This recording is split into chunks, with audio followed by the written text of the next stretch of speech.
পাকিস্তান সফরের পর নতুন এক চ্যালেঞ্জের মুখে পড়তে যাচ্ছে বাংলাদেশ ক্রিকেট দল। এবার প্রতিপক্ষ শ্রীলঙ্কা।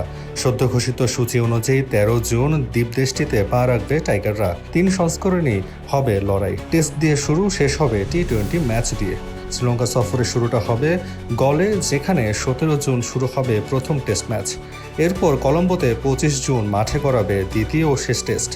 বিশ্ব টেস্ট চ্যাম্পিয়নশিপের অংশ হওয়ায় এই সিরিজের গুরুত্ব আলাদা। প্রস্তুতি ও অভিজ্ঞতার দিক থেকেও ম্যাচ দুটি হবে বড় মঞ্চ। টেস্ট সিরিজের পর কলম্বোতেই শুরু হবে 3 ম্যাচের ওয়ানডে সিরিজ। 2 জুলাই প্রথম ওয়ানডে, দ্বিতীয় ম্যাচ 5 জুলাই। এরপর পাল্লেকেলেতে হবে তৃতীয় ওয়ানডে 8 জুলাই। সব ম্যাচই দিবারাত্রির, ফলে সঠিক কম্বিনেশন ও কন্ডিশনের সঙ্গে মানিয়ে নেওয়ার লড়াই থাকবে বাংলাদেশের সামনে। ওয়ানডের পর শুরু হবে টি-20 সিরিজ। 10 জুলাই পাল্লেকেলেতে প্রথম ম্যাচের পর দ্বিতীয় টি-20 13 জুলাই ডাম্বুলায় অনুষ্ঠিত হবে। কলম্বোতে 16 জুলাই হবে সিরিজের তৃতীয় ও শেষ ম্যাচ।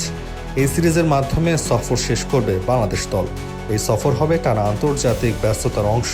জুনের প্রথম ভাগে সংযুক্ত আরব আমিরাত ও পাকিস্তান সফর শেষ করে মাত্র কয়েকদিনের বিরতিতেই শ্রীলঙ্কার বিমান ধরবে দল।